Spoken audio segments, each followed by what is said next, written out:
அழகான பசுமை நிறைந்த ஒரு பெரிய காட்டில் ஒரு சுறுசுறுப்பான குரங்கு குட்டி வாழ்ந்து கொண்டிருந்தது. அந்த குரங்கு மரத்திற்கு மரம் தாவி விளையாடுவதில் மிகவும் வல்லமை பெற்றது. ஒரு நாள் காட்டின் ஆழமான பகுதியில் ஒரு பெரிய பழ மரத்தை கண்டது. அங்கே இருந்த இனிப்பான மாம்பழங்களை சுவைக்க அது ஆசைப்பட்டது.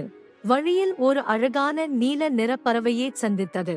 பறவையுடன் சேர்ந்து காட்டின் அழகை ரசித்துக் கொண்டே சென்றது. திடீரென்று ஒரு சிறிய அருவியைக் கண்டு வியந்தது. அருவியின் குளிர்ந்த நீரில் உற்சாகமாக குளித்து விளையாடியது. சூரியன் மறையும் நேரம் வந்தவுடன் தன் இருப்பிடத்திற்கு திரும்பியது. அந்த காடு எப்போதும் அந்த குரங்கு குட்டிக்கு ஒரு சொர்க்கமாகவே இருந்தது.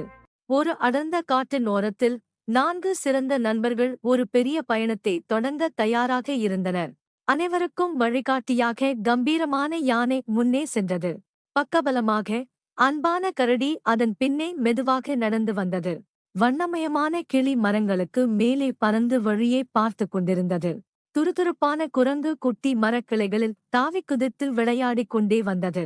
அவர்கள் செல்லும் வழி முழுவதும் பசுமையான மரங்களும் அழகான பூக்களும் நிறைந்திருந்தன. வழியில் ஒரு சிறிய ஆறு குறுக்கிட்டது. நண்பர்கள் அனைவரும் ஒருவருக்கொருவர் உதவி செய்து கொண்டு அதை கடந்தனர். களைப்படைந்த நேரத்தில் காட்டில் கிடைத்த சுவையான பழங்களை அனைவரும் பகிர்ந்து உண்டனர். மாலை நேரம் வந்தது. சூரியன் மெதுவாக மறையத் தொடங்கியது.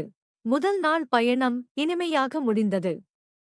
நாளை என்ன நடக்கும் என்ற ஆவலுடன் நண்பர்கள் உறங்கச் சென்றனர்.